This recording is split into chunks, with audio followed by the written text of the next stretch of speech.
Hello everybody, this is Sabyasachi Paul from Eastern Finances Limited. Now today we will discuss about the E-Rupi, the new digital currency launched by the RBI and how it is different from existing wallets. Now the E-Rupi was launched for government payments and schemes in prepaid form on 1st November 2022.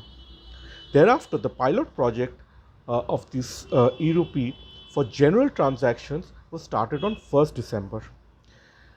Now, while the pilot project is being carried out in four cities Mumbai, New Delhi, Bangalore, and Bhubaneswar by four lenders SBI, ICICI Bank, Yes Bank, and IDFC First Bank, going ahead, we expect it to be introduced amongst more banks and more cities. Now, the question which everybody has in mind is how is it different from existing digital wallets and UPIs? Now, with the retail central bank digital currency E-Rupi, people should be able to transact without any bank involvement, uh, like physical cash, and it's a digital transfer from person to person, direct minus a bank intermediary. It will have the same denomination as physical cash. Secondly, UPI transactions are backed by physical currency. This means that the payment will not go through if the user's bank account does not have enough funds.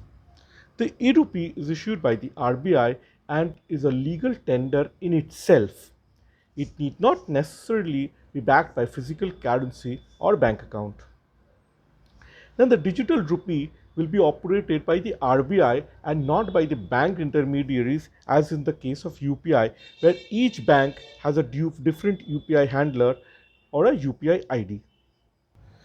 Since the E-Rupi voucher can be shared with the beneficiary through a SMS or a QR code, this will enable its use in rural and remote areas as well, where internet connectivity can be a problem.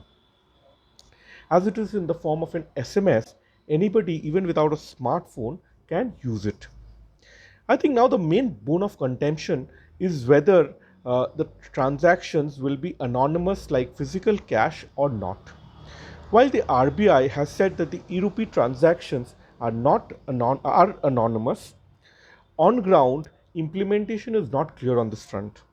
The person making the payment and the one receiving it will get an SMS from the respective banks whose E-Rupi apps are being used for the transaction. Now, issuing such a message is presently mandatory under law for any of the digital transactions, and E-Rupi is no exception. So, this leaves a trail. Clarity on this is awaited from RBI.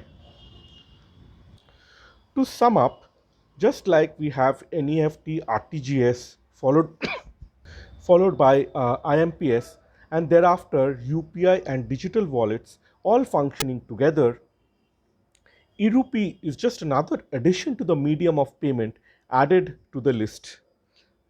But backed by RBI, it should be much more safer and refined, is what I feel. Thank you.